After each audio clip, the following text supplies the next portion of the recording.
Well, I've left these over overnight to rise. I have worked them before I went to bed as well.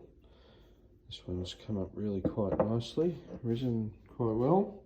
And I've done two other loaves. So this one I've just worked quite a bit. Well, not quite a bit, but for a couple of minutes, and I've put it back in. That one didn't seem, it had risen quite a bit, but I'll maybe leave that for a day, put it in the fridge and cook that in a couple of days maybe. This one here is just fantastic. So I've just been folding and rolling that. I'll show you what I mean by that in a minute. And I'm going to cook this one. This dough feels really quite nice, and you can see it looks really good as well. Got some nice bubbles in it around here. So that one I'm going to cook. And this one here I'm going to take out, and this one really feels quite nice too. Just feels good. Look at, quite elastic. They'll be lovely to work. It's just got a nice bit of stickiness to it as well. I've only got the one hand. I'll see if I can get it out with just one hand. It's just, see, really nice and elastic. It's going to come out quite nicely.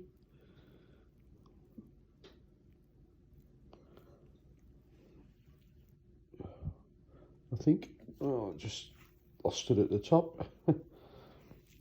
And there we go. Okay, and with two hands, I would just be pulling that over on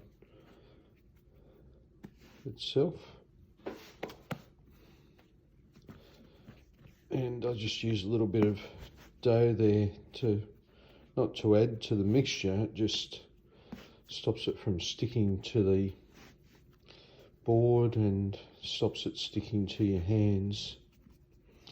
So just, like I liken it to a croissant, where you are just getting layer upon layer. So layer back over and allowing the weight of it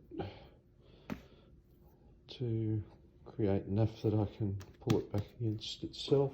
I don't know if I'm going to be able to do this because I need two hands. I'll just hold that like that.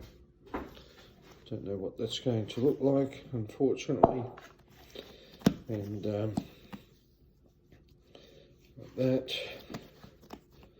and that, and that, and then this one's really quite nice. It's going to make a huge loaf. And then you just pull it all in on itself like that, and you create a loaf. But you can do that on the bench really quite nicely. You've got a bit of dough on your fingers, and you just push that back in on itself, and it creates the shape of the loaf. Look at that, and you can see the bubbles in it. And put that back in, and we'll let that go for a bit more.